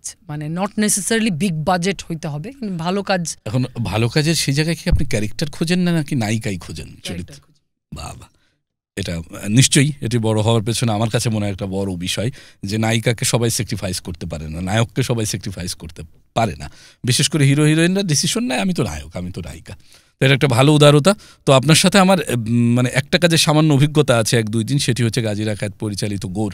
সেখানে আপনি ক্যারেক্টার বেস কাজটা এবং দুর্দান্ত অভিনয় করেছিলেন, আমার খুব মনে আছে। তো সেই জায়গা থেকে আপনাকে চিনি, সেই সাহস নিয়েই খুব সহজ উপায়ে আপনাকে ফোন দিয়ে এই সেটে আমন্ত্রণ জানিয়েছে এবং আপনি খুব সহজ উপায়ে এসছেন। তা আমার কাছে মনে হয় লালন সাহেজির একটি কথা আছে, পাবিরে অমূল্য নিধি বর্তমানে, সহজ মানুষ, এটা খুব প্রিয় গান আমার। সহজ মানুষ খুঁজে দেখ মন দিব্য জ্ঞানে। তো সহজ মানুষ খুঁজলে অমূল্য নিধি পাওয়া যায়। আমার কাছে মনে হয় সেই আদর্শে আপনি বাকির লোভে নগদ পাওনা কে ছাড়ে ভুবনে, এরকম আমার মানে এটা আমার মানে গাধা বা আমি বোকা, বা যারা বাকির লোভে নগদ পাওনা ছেড়ে দেয় তাদেরকে তো আমাদের সোসাইটি আসলে বোকাই বলে। আপনি একটা ফেসবুক শেয়ার করেছেন আমাদের সমু চৌধুরী, আমি 3-4 দিন আগে আপনার ফেসবুকে দেখেছি। তো ওখানে আপনি লিখেছেন ঘোর কাটিয়ে দেখ মানুষ জেগে আছে তার অন্তরে। জি। এবং ওনার কথার মধ্যেও সেই পাগলামিটা আছে। আমরা সবাই বলছি সমুদা পাগল হয়ে গেছে, কিন্তু সমুদা বলছে কে বলছে না, আমি আমার সঠিক পথে এসেছি, এতদিন পাগল ছিলাম। দেখেন, আমি সমুদার ওই ছবিটা যেদিন ভাইরাল হয়েছে, ছবিটা দেখেই আমি বুঝছি যে ঘটনা পাগল না, পাগলের জন্য না। মানে যখন মানুষ বলতেছে ওনাকে অপ্রকৃতস্থ অবস্থায় পাওয়া গেছে, তো দেখেই আমি প্রথমে ছবি দেখেছি, উনি গামছা পরে শুয়ে আছেন, এরকম ছবি দেখেছি। আমি ছবিটা দেখেই আমি বুঝেছি যে কি হচ্ছে, আসলে কি হচ্ছে আর মানুষ কি ভাবছে বা কিভাবে ওইটা পোর্ট্রেট করা হয়েছে। কারণ তার কিছুদিন আগেই, মানে তার 1 সপ্তাহ বা 4-5 দিন আগেই সমুদার সাথে আমার ওরকম একটা জায়গাতেই দেখা হয়েছে। আমাকে দেখে বললো, আরে পাগলি আসছিস, দাঁড়া আমি যাই আগে, তারপর তুই যা ওই দিক দিয়ে। আচ্ছা, হ্যাঁ, মানে প্রণাম জানায় আয় বা তুই সম্মান জানায় আয় বা সালাম করে আয়, আমি এদিক দিয়ে যাইতেছি, আইসা তারপর কথা বলতেছি। তো কিছুদিন আগেই ওই মানে ঘটনার কিছুদিন আগেই 4-5 দিন আগে ওনার আমার সাথে ওরকম একটা জায়গায় দেখা হয়েছে অলরেডি। এই জন্য আপনার কাছে অচেনা না, উনি আমার কাছে অচেনা না, উনি যদি পাগল হয় আমিও পাগল একেবারে। হ্যাঁ, তো আমার আসলে ভিডিও ভাইরাল হয় নাই এখনো পর্যন্ত, আল্লাহ জানে কবে হয়ে যায়, আল্লাহ যেন না হয়। তার মানে আপনিও মানে আমি দোয়া করি আল্লাহর কাছে যে আল্লাহ, মানে আমি সব সময় বিশ্বাস করেন এই যে ভাইরাল যে সিচুয়েশনগুলো, এইটা যে মানে জানি না আমার কেন এত অপছন্দ ঠিক না। আচ্ছা ঠিক আছে, একটা ভালো কাজ ভাইরাল হোক, একটা ভালো আমি একটা সুন্দর অভিনয় করেছি, এরকম একটা ক্লিপ ভাইরাল হোক, ওইটাতে আমার অসুবিধা লাগে না। কিন্তু এই যে চটকদার কথা ওইটা আমার খুব মানে সমুদার ব্যাপারটা আমাকে এমনভাবে আহত করেছে যে আমি আসলে আমি না মানে ওইটা নিয়ে সবাই অনেকে অপোজ করে পোস্ট করছে যে এইভাবে ওনাকে হেনস্থা করার নাই, সমুদা এই মানুষ, ওনাকে এরকম। আমি তো জানি উনি কি মানুষ। সো আমি না ওইটা নিয়ে কোনো রিয়াকশন আজ পর্যন্ত কোথাও দেই নাই। এই প্রথমবারের মতো আপনার পডকাস্টে আমি বললাম, আমি জানি উনি ওখানে কেন গিয়েছেন, আমি জানি উনি ওখানে কেন ওভাবে ঘুমিয়েছেন। তো যেটা ওই যে বললাম যে আমরা যারা আসলে মানুষ হিসেবে আমরা এখন এমন একটা জায়গায় বসবাস করতেছি, ধরেন আপনি আপনার হাইটের সবাই আপনার কাছে নর্মাল, আপনার হাইটের চেয়ে একটু লম্বা যদি আপনি কাউকে দেখেন, আপনার নগদে তাকে একটু বুলি করতে ইচ্ছা করবে, কারণ সাথে সাথে না আপনি ইন্টিমিডেটেড হয়ে যান, এক ধরনের ইনসিকিউরিটির ভিতরে ঢুকে যান যে আমার আল্লাহ ওর ওইটা তো আমার চেয়ে বেশি আসে। এই যে পরশ্রী কাতরতার একটা কম্পিটিশনে আমাদেরকে রোজ রোজ ঢুকাই দিচ্ছে কোনটা, এই যে রিলস বা এই ভাইরাল এই মানে ফেসবুক বা অতিরিক্ত মানে সোশ্যাল মিডিয়ার এই জিনিসগুলো না আমাদেরকে এই মানে প্রতিযোগিতার মধ্যে দৌড়াও। কিসের এত দৌড় ভাই জীবনে? একেবারেই। এবং রং জিনিসের জন্য দৌড়াইতে হবে কেন? আমার মানে এটা আমি দেখেই বুঝছি সমুদা ওখানে কেন গেছেন। আমি জানি উনি ওইখানে রেস্ট নিচ্ছিলেন, কিন্তু মানুষ এইটা, এবং সবচেয়ে অবাক ব্যাপার হচ্ছে গণমাধ্যম ওটাকে ওভাবেই ব্যবহার করেছে, মানুষ আমজনতা যেভাবে লিখছে সেভাবে মেইন স্ট্রিমের গণমাধ্যমও লিখেছে। আমার কথা যে আমি মানে কয়েকটা নিউজ দেখার পর আমি আর ওইটা নিয়ে কোনো নিউজই দেখি নাই। মানে আমি কোথাও দেখলাম না যে আসল ঘটনাটা কি ঘটেছে, ওটা লিখে কেউ একজন একটা নিউজ করেছে, বা যে উনি আসলে ওখানে এই কারণে যাননি, উনি আসলে এই কারণে গিয়েছিলেন, এই কারণে ছিলেন, সেটাই দেখে একজন উনি তো তারপরে মানে সমুদার জীবনটা ঝালাপালা। উনি কোথাও যে বসে চা খাইতেছেন কমফোর্টেবলি, দুনিয়ার ভিডিও, দুনিয়ার মানুষ ফোন নিয়ে ওনাকে ডিস্টার্ব করছে। উনি যে কারণে জীবন থেকে পালিয়ে হালকা হতে চাচ্ছেন সেইটাই আবার ওনার উপরে, মানে এটা মানে অদ্ভুত, মানে কি বলবো। আর আমাদের এই যে কমন সেন্স যে নাই, একেবারে দিন দিন যে নাই হয়ে যাচ্ছে কমন সেন্স, এটার একটা বড় প্রমাণ হচ্ছে এটা। একেবারেই। আশা করি আমরা এখান থেকে সজাগ হব, সতর্ক হব। সেন্স ইউজ করার সময়ই নাই, সারাক্ষণ আমরা ঝুঁকে থাকি কিছু না কিছুতে। তো সেন্সটা তো ইউজ করব কখন? আপনি কমন সেন্সটা ইউজ করতে হলে ইউ হ্যাভ টু থিঙ্ক, চিন্তা করার জন্য আপনার সময় লাগবে। একেবারেই। জীবনে অনেক বড় বড় কাজ ইতিমধ্যে আপনি করে ফেলেছেন। এই মুহূর্তে কার সাথে অভিনয় করবার বাসনা ভেতরে ভেতরে পুষে রাখেন? আমার জীবনে খুবই বাসনা ছিল ফরিদি ভাইয়ের সাথে অ্যাক্টিং করার বাসনা ছিল। সেটি আর পূর্ণ হবার নাই আমাদের সকলের। ওইটা পূরণ হয়নি, তারপরে আর কখনো বাসনা করি না কারোর সাথে অভিনয় করব, আর দরকার নেই না। কিন্তু আপনি অক্ষয় কুমারের মতো আর্টিস্টের সাথে মঞ্চ শেয়ার করেছেন, স্ক্রিন শেয়ার করেছেন, তার আর্টিস্ট হিসাবে এই অনুভূতি রয়েছে। তো সুতরাং মানে আরেকজনকে কল্পনা করলে আমাদের ফরিদি ভাইয়ের মতো কাউকেই হতে হবে নিঃসন্দেহে। তো ওই অনুভূতিটা একটু বলতে চান? না, ওইটা আসলে আমার, ওটা উনি চলে যাবার পরে ওই ইচ্ছাটা আমার আর ভিতরে ওইভাবে কারোর প্রতি ওই মানে অভিনয়টা বুঝেছি আমি খুব মানে কাজ করতে স্টার্ট করার পরে। বললাম তো আমার এই বিষয়ে আমার কোনো এডুকেশনাল ব্যাকগ্রাউন্ড নেই। আমি যতটুকু শিক্ষা পেয়েছি লাক্সের ক্যাম্পে, আলী জাকের স্যার, সারা ম্যাম, সারা জাকের ম্যাম, তারপরে আমাদের পালাকারের শিমুল ভাই, আরও অনেকেই এসেছিলেন আমাদেরকে, আবুল কালাম আজাদ ভাই আমাদেরকে মানে থিয়েটার ক্লাস করাতে এসেছিলেন, ট্রেন আপ করার জন্য এসেছিলেন। আমার যদি বলেন এডুকেশনাল ব্যাকগ্রাউন্ড, ওইটুকুই আমার জ্ঞানের মধ্যে ছিল। অভিনয় কি আমি যতটুকু শিখেছি এক্সপেরিয়েন্স থেকে শিখেছি। প্রতিদিন সেটে গিয়েছি একটা ওপেন মাইন্ড নিয়ে, যে আমি আজকে নিশ্চয়ই কিছু না কিছু শিখবো কারো না কারোর কাছে। এবং আমি সিনিয়রদের দিকে তাকিয়ে থাকতাম যখন মানে মানে আমি ওনাদের কাছে ভ্যালিডেশন চাইতাম যে হচ্ছে কিনা, যে হচ্ছে না হলে আমাকে একটু বলে দেন কিভাবে করবো, কিভাবে হবে। কারণ আমি যেই জায়গাটা সম্পর্কে কিচ্ছু জানি না, সেই জায়গাটা এই মানুষটা এতদিন 10-12 বছর ধরে কাজ করছেন। শাহেদ শরীফ খান আমার জীবনের প্রথম কোয়ার্টিস্ট ছিলেন।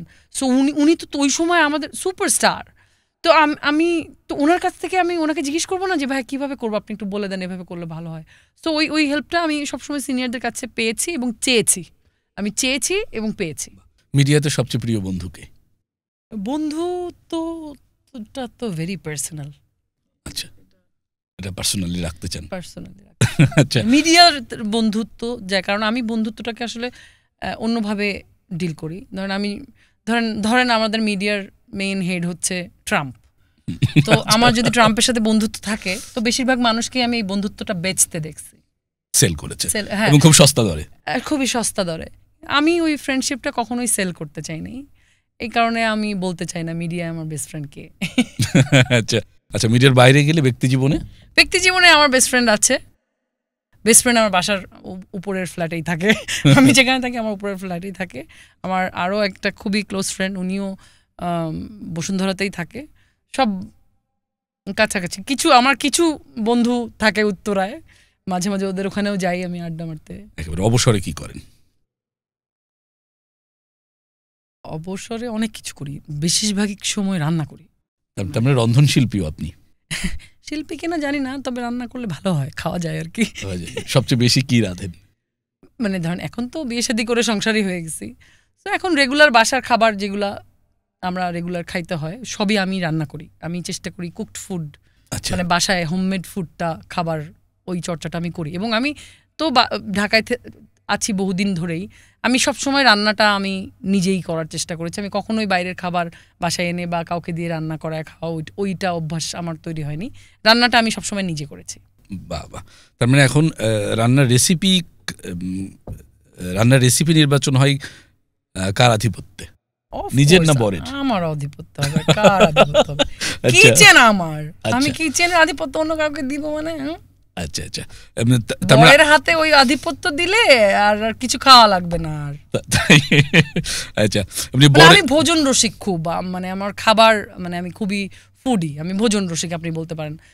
আমার এবং আমার বাসার খাবার, হোমমেড ফুড, মানে বাইরের খাবারের চেয়ে 10টা রেস্টুরেন্ট এক্সপেরিয়েন্স করার চেয়ে আমার কাছে মনে হয় আমি নিজে কিছু একটা বাসায় নতুন এক্সপেরিয়েন্স করি, আমি ওই দিকে বেশি আর কি। সেক্ষেত্রে আপনি যদি টানা 5 দিনের শুটিং এ যান, সেক্ষেত্রে কি বাসার খাবার খান নাকি শুটিং এর খাবার খান? শুটিং এ থাকলে আমি শুটিং এর খাবার খাই। মানে শুটিং এর এমন না যে শুটিং এ সবাই একরকম খাবার খাচ্ছে, আমি অর্ডার করি আলাদা স্পেশাল খাবার নিয়ে আসি। ওর মধ্যে থেকে আপনার যেটা ভালো লাগে খাচ্ছেন? আমার যেটা ভালো লাগে, শুটিং এ অনেক ধরনের খাবার থাকে, অনেক খাবার থাকে। তো ওর মধ্যে থেকে মানে যে খাবার আমার ভালো লাগে ওইটা আমি খাই। বিপদে পড়লে কার নাম বা কার কথা সবার আগে মাথায় আসে? গড, স্রষ্টা, একেবারেই সবচেয়ে পরম বন্ধু যিনি, তার কথাই মাথায় আসে একেবারে। ভবিষ্যতের স্বপ্ন কি?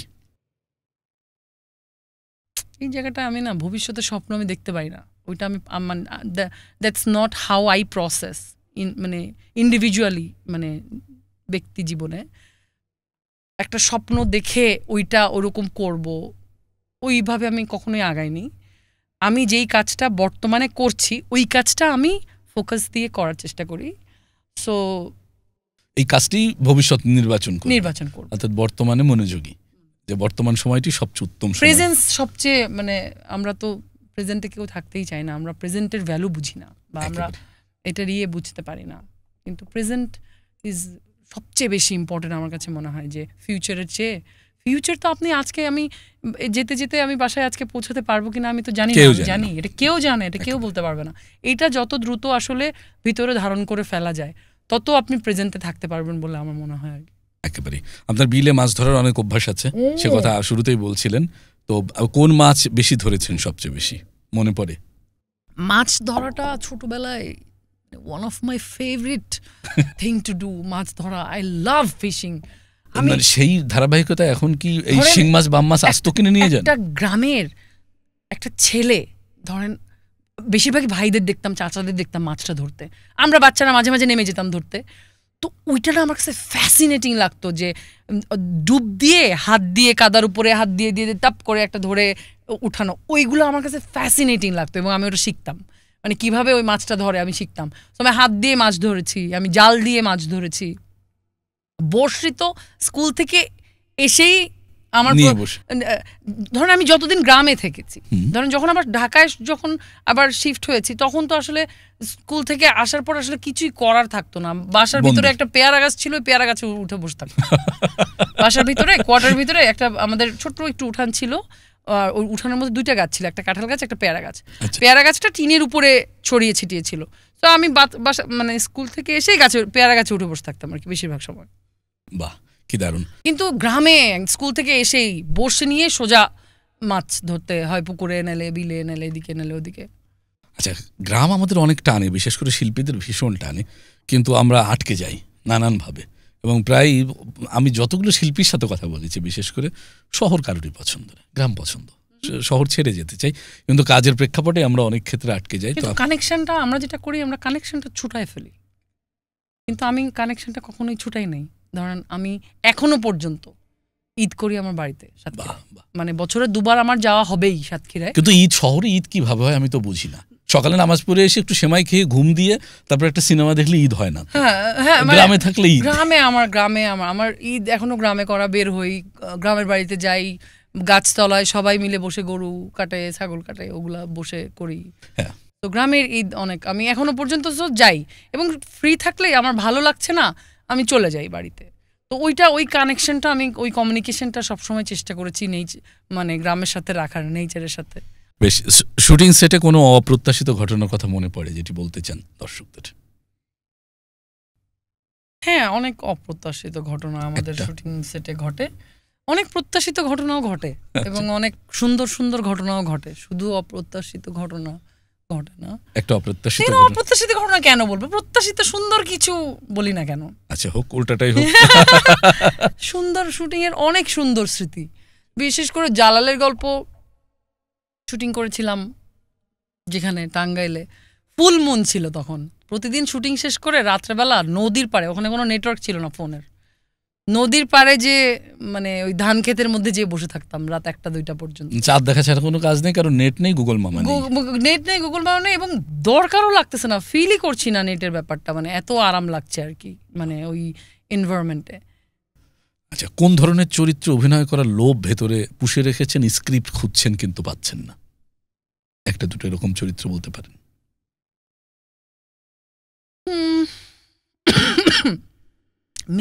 মিস্টিক্যাল চরিত্র এখনো পর্যন্ত ওইভাবে অভিনয় করা হয় নাই। মিস্টিক্যাল কিছু কোনো ক্যারেক্টার, স্পিরিচুয়াল ক্যারেক্টার করা হয় নাই। অ্যাকশন করি না অনেকদিন। অ্যাকশন করেন? হ্যাঁ। স্ক্রিপ্ট হাতে আসলে প্রথমে কোন জিনিসটা আপনি খেয়াল করেন? গল্পটা কি, পুরা আচ্ছা। গল্প। গল্প ভালো লাগলে চরিত্র ফোকাস করেন যে বড় চরিত্রই হতে হবে, নাকি চরিত্র যেমনই হোক যদি আপনার পছন্দের চরিত্রে এক সিনও হয় করতে চান? ওটা হয়তো স্পেশাল কারোর ক্ষেত্রে হয়তো করব, কিন্তু আমার চরিত্র মানে গল্পটা প্রথমে দেখি গল্পটা ভালো কিনা, তারপরে আমার চরিত্রটা পছন্দ ওই কিনা? গল্পটাতে কতখানি কন্ট্রিবিউট করছে ওইটা একটু দেখি। যদি সেটা ছোটও হয়, যদি কন্ট্রিবিউশন থাকে তাহলে আমি করি। আপনার এই যে দীর্ঘ ব্যস্ততা চলমান রয়েছে, ব্যস্ততার মধ্যে নিশ্চয়ই আপনি একটি দুর্দান্ত লক্ষ্য নিয়ে পরিশ্রম করে চলেছেন এবং আপনি আরও সফল হবেন। আপনার একাধিক কাজ সম্ভবত নমিনেশনে গেছে ন্যাশনাল অ্যাওয়ার্ডে, নাকি? হ্যাঁ, কিন্তু শেষ পর্যন্ত এখন পর্যন্ত ন্যাশনাল অ্যাওয়ার্ড আসেনি, কিন্তু আমরা প্রত্যাশা করব খুব শীঘ্রই এমন কিছু কাজ আমরা দেখব যে পুরো জাতি সেটি আরও অবাক হয়ে দেখবে। আর ন্যাশনাল অ্যাওয়ার্ড সবসময় ভালো কাজ করলেই হয়ে যাবে এমন না, কপালের একটা ব্যাপার আছে মনে হয় না? ধরেন আমাদের এখানে কালচার বা আমাদের এই ইন্ডাস্ট্রির ইনফ্রাস্ট্রাকচার আমরা সবাই জানি। একটা সময় পর্যন্ত ন্যাশনাল অ্যাওয়ার্ডের জন্য খুবই শিল্পী হিসেবে এক ধরনের ক্ষুধা বা ওই ইয়েটা ছিল, কিন্তু এখন আর নাই। মানে এখন চিন্তা ভাবনা আসলে এরকম যে সবার আসলে ন্যাশনাল অ্যাওয়ার্ড পেতে হবে, নট নেসেসারিলি। আর আসলে যেখানে ন্যাশনাল অ্যাওয়ার্ড হ্যাঁ মানে পেতেই হবে, নট নেসেসারিলি এখন এরকম মনে হয় আর কি। আচ্ছা, তার মানে এখন কাজে আপনি ফোকাস।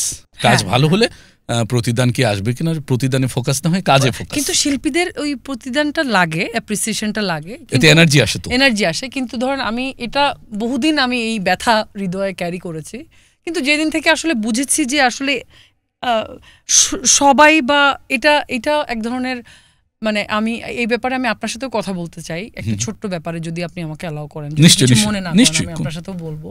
ধরেন শিল্পীদের কদর আমরা শিল্পীরাই করি না একদম, আমরা যে বলি, কারণ আমরা আসলে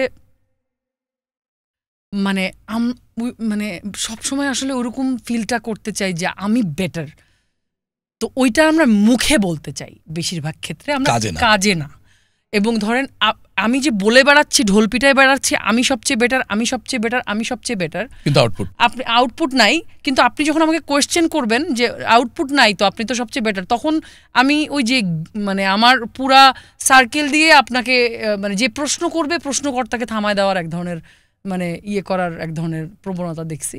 সো ওই কারণে আসলে এটাও তো একটা অদ্ভুত সমস্যা না, খুবই বড় সমস্যা, খুবই বড় সমস্যা। এবং প্রশ্ন করে কথা বলে তাকে মানসিকভাবে ডাউন করার প্রবণতা অনেক কিছু। শিল্পীর ঢোল এখন এটা ট্রেন্ড যে শিল্পীর নিজের ঢোল নিজের পিটাইতে হবে, তা না হলে কেউ তোমার কাছে, নোবডি হ্যাজ দ্যাট টাইম। তুমি তোমার লাইফে, ব্যক্তিগত লাইফে তুমি কি করতেছো, তোমার পার্সোনাল স্টোরি, তোমার ছোটবেলার স্টোরি, এগুলা শোনার আগ্রহ এখন কারো নাই। কাজ বেলা শেষে কাজও না। এখন আমি একটা চটকদার কথা কি বলতেছি যেটা নেগেটিভ, আমি জানি না, যে আমি যে হামনাটুকু গাইলাম ছোটবেলার স্মৃতি ইয়ে করে, এটাই হয়তো ক্লিপ হয়ে হয়ে ধরেন এক ধরনের নায়িকা আবার এই গাইতেছে আল্লাহর শব্দ, তোর মুখে আল্লাহর নাম মানায় না, তোর এই না সেই না, এই ধরনের এক গ্রুপের এরকম করতে পারে, ওরকম করতে পারে। তো সো মাচ নেগেটিভিটি মানে আমাদের চারপাশে। সো ওইখান থেকে নিজেকে প্রোটেক্ট করা, নিজের পিসকে প্রোটেক্ট করে আসলে চিন্তাভাবনার জায়গায় এই জায়গায় ধারণ করাটা এটা যে কি বড় যুদ্ধ ভাইয়া, মানে না সেটা মনীষীরা বলেছে, আপনি আশেপাশের কথায় যদি বিভ্রান্ত হন তাহলে কিন্তু আপনার গন্তব্যে যেতে পারবেন না। অনেক বড় যুদ্ধ। আপনার বাড়ি যেহেতু সুন্দরবনের কাছাকাছি, বাঘের কিছু লক্ষ্য থাকে, কারণ বাঘ যদি টার্গেট করে যে ওই হরিণটাকে সে খাবে, ধরবে, এবং সে আক্রমণ করলো, তারপরে তার আশেপাশে যদি আরো হাজার হাজার হরিণের ঝাঁক থাকে, অন্য হরিণ কিন্তু ধরে না, ওর ওইটাই ধরবে, এবং 100টার মধ্যে 20টা ফেল করলেও কিছু যায় আসে না, ওটাতেই থাকতে হবে। এই কারণে বাঘই, বাঘের তুলনা গাধার সাথে না, ঘোড়ার সাথে না। তো সফল হতে হলে বাঘের মতো টার্গেট করতে হয়, চারিদিকে এরকম টার্গেট করতে হয়, আর চুপচাপ কাজ করে যেতে হয়। কাজ যখন আমার একটা ভালো কাজ যখন আসবে, হ্যাঁ আমি হয়তো ওই সুযোগটা হয়তো পাচ্ছি না, আমি ওইরকম একটা ভালো কাজে ওইরকম একটা চরিত্র হয়তো আমি পাচ্ছি না, কিন্তু আই এম নট হোপলেস। মানে আমি অপটিমিস্টিক থাকতে চাই যে কোনো না কোনো একটা দিন তো পাবো, কারণ আমার যদি ওই মানে ওই আমার ওই পোটেনশিয়াল যদি কেউ না কেউ তো দেখবে, একদম কেউ না কেউ তো দেখবে। এখন হ্যাঁ রিস্ক নিতে চায় না কেউ, কারণ এই যে ভিউ হয় না বা এই হয় না, এরকম নানান রকম কথাবার্তা নানাকে, কিন্তু সামনাসামনি দেখা হলে খুব বলে যে তুমি অসম্ভব ভালো অভিনেত্রী, ভেরি আন্ডাররেটেড, তোমার আরো ভালো কাজ করা উচিত। কিন্তু ওই সাহসটা আজ পর্যন্ত দেখলাম না কেউ বলল যে এই তুমি তুমি ভালো অভিনয় করো, এই যে একটা চ্যালেঞ্জিং ক্যারেক্টার তোমাকে দিলাম, এটা নিয়ে ফাটায় ফেলতে হবে। সো আমি তো এটাই বিশ্বাস করছি সবসময়, একটা ভালো কাজ স্টার কাস্টিং দিয়ে হয় না। তাইলে শাটি কাপের মতো এত ভালো একটা সিরিজ, যেটা তৌকির বানাইছে রাজশাহীতে বসে ছেলেপেলেগুলো এবং সব ওখানকারই সবাই, ওইটা এত দর্শক দেখতো না, ওখানে কোনো স্টার কাস্ট নাই, কোনো ভিউওয়ালা লোকজন নাই, তারপরেও প্রচুর প্রচুর প্রচুর মানুষ কিন্তু শাটি কাপ দেখেছে ইয়ের ক্ষেত্রে। তো এগুলা ভুল ধারণা, এটা আমরা সব নিজেরাই নিজেদেরকে এক ধরনের মানে নিজেদের ইয়ে নিয়েই কাজ করতে চাই, লাভ হোক লস হোক, কারণ আমাদের আসলে ওই বিজনেস সেন্সটাও নাই। মানে আমাদের মানে থাকে না, আমরা তো এটা তো ব্যবসাও তো এক ধরনের, এটা বড় বাজার আছে, এটার একটা বড় বাজার ছিল, এটা একটা বড় বাজার ছিল। আপনি দেখেন অন্য দেশে দেখেন যে ফিল্ম ইন্ডাস্ট্রিটা এটা একটা আলাদা বড় বাজার, আলাদা বড় ইন্ডাস্ট্রি, কিন্তু আমাদের দেশেও না, সেটা আরো ইন্টারন্যাশনালি বিজনেস করার পলিসি তারা নানানভাবে ডেভেলপ করে থাকে। কিন্তু আমাদের দেশের এটা ইন্ডাস্ট্রিটা ডে বাই ডে শ্রিঙ্ক হতে হতে এটা তো এখন একটা না, সময় এসছে সেটি ভাবনার, কারণ একটি সিনেমা শুধু বাংলা ভাষায় করলে শুধু বাঙালিদের জন্য না, এখন সারা বিশ্বের, যেমন করে আমরাও কিন্তু বহির্বিশ্বের অনেক সিনেমা এখন কিনে বাংলায় ডাব করে টেলিভিশন বিভিন্ন অনলাইন মাধ্যমে প্রচার হচ্ছে। অতএব একটি সিনেমার এখন শুধু একটা ভাষায় আটকে নেই, এবং বলা হয়ে থাকে সিনেমার ভাষা কোনোভাবেই সীমাবদ্ধ না, সিনেমার ভাষা বিশ্ব ভাষা। তো ওইটাই তো আজ পর্যন্ত আমি দেখলাম না যে আসলে ওই সাহসটা কেউ বলল, বাট এটা তো সাহসেরই ব্যাপার যে না আমি আমার এই চরিত্রে আমার মৌসুমি যাই, চরিত্রটা আমি মৌসুমিকে মাথায় রেখে গল্পটা লেখা, বা ও ভালো পারফর্ম করতে পারবে, সব কিছু লুক ওয়াইজও ক্যারেক্টারটা ওর সাথে যায়, ও করতে পারবে, তাহলে এখানে ওকে আমরা কাস্ট করো। এটা কাস্ট করে ভিউ কার বেশি নাকি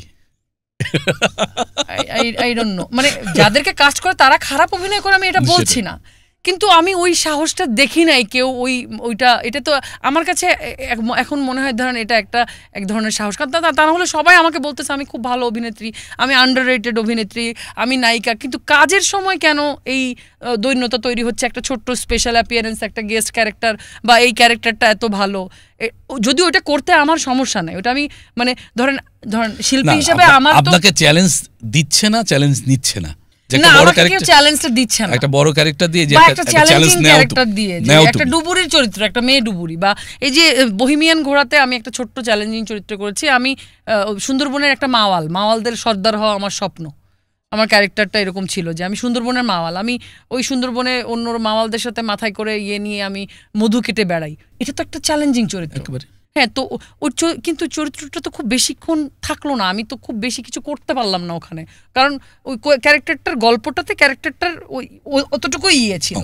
কিন্তু এরকম তো অনেক মানে স্টোরিটা তো হয় যে না আচ্ছা ওকে এটা মানে জানি না কেন এটা।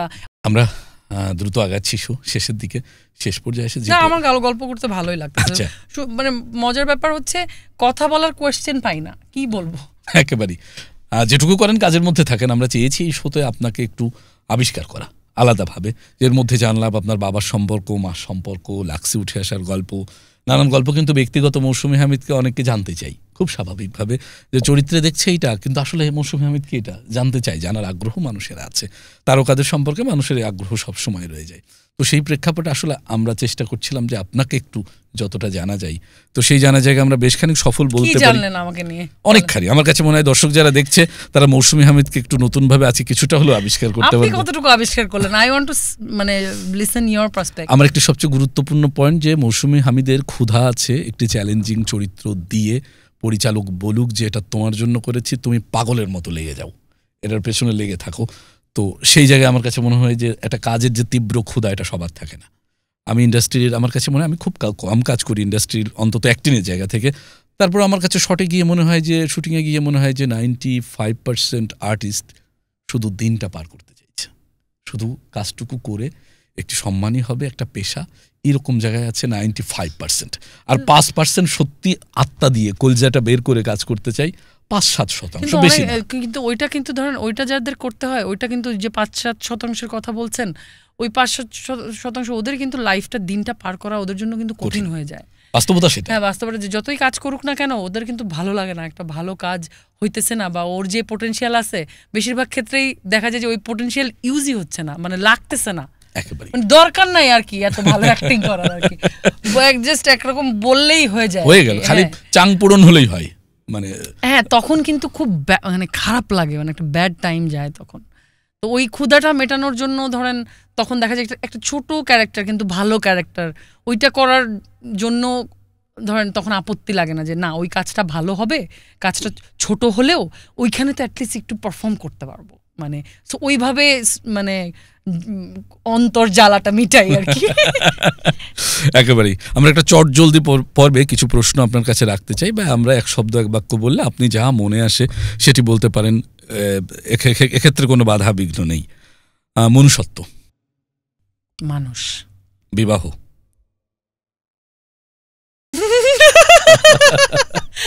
ওকে, বিবাহ, পার্টনারশিপ, বর নাকি প্রেমিক?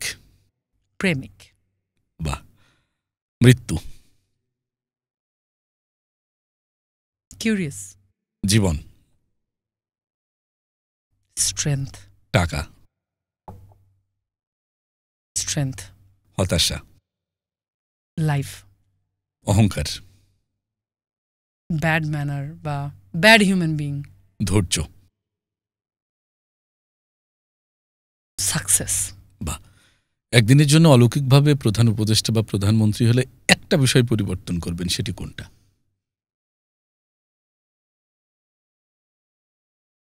দেদারসে গাছপালা কেটে যেভাবে নগরায়ন হচ্ছে, ওয়াটার বডিগুলা ভরাট করে নগরায়ন হচ্ছে, পরিবেশ রক্ষা, সোজা কথা, এই জিনিসটা বন্ধ করব আর কি। বাহ, মানে ঢাকা শহরে গাছ নাই বললেই চলে, যেখানে গাছ থাকার কথা 28% অর সামথিং, সেখানে বোধহয় মাত্র 8% না কত পার্সেন্ট। শুধু তাই না, এই জায়গায় একটু বলে উন্নয়নের সাথে আমাদের এই পরিবেশটাকে সমন্বয় করা হচ্ছে। উন্নয়নের সাথে পরিবেশ সম্পৃক্ত, ওইটা সম্পৃক্ত, যদি সেটা না হয় তাহলে উন্নয়ন না, সেটাকে আপনি উন্নয়ন বলতে পারেন না। এখানে একটু দর্শকদের উদ্দেশ্যে আপনার সাথে একটা বিষয় শেয়ার করতে চাই। আমি একটা রাস্তা, একটা বড় রাস্তাই বছর খানেক আগে হয়েছে, সেখানে হয়তো অত বড় রাস্তা দরকার নেই, সেখানে কম করে 8 থেকে 10টা বিশাল বড় বট গাছ ছিল। উন্নয়নের প্রথম প্রকল্প হচ্ছে বট গাছ কাটা, দ্বিতীয় হচ্ছে ওইটাকে অপসারণ করে ওখানে রাস্তা বা ফুটপাত কিছু একটা প্রশস্ত করা। উন্নয়নটাকে যারা এইভাবে বিকৃত করে এক ধরনের মানে যেটাকে করে তৈরি করে ফেলেছেন, আপনার যদি ওই পরিবেশ রক্ষা না করে আপনি নগরায়ন যখন করছেন তখন সেটাকে উন্নয়ন বলে না। তাইলে উন্নয়নের মানে কি, এটা আপনি একটু ডিকশনারি করে আপনারা একটু জেনে নেন আসলে উন্নয়ন বলতে আসলে কি বোঝায়। এবং আমরা বিভিন্ন জায়গায় দেখি উন্নয়ন মানেই কংক্রিট। না না, বসার জায়গাটা ধরো 4 জন একটা গাছের নিচে বসার জায়গা বানাচ্ছে, সেখানে নিচেও আবার আধা কিলোমিটার পাকা করে ফেলছে, মাটি কিন্তু পানি নিতে পারছে না, পানি নিতে পারছে না। মাটিতে যখন বৃষ্টির পানি না যাবে স্বাভাবিকভাবেই এই যে আমাদের পানির লেয়ার কমে যাচ্ছে। না, খুব দুর্দান্ত একটি কথা বলেছেন, আমাদের মনে হয় সকলেরই সজাগ হওয়ার সময় এসেছে। অভিনয় শিল্পী না হলে কি হতেন?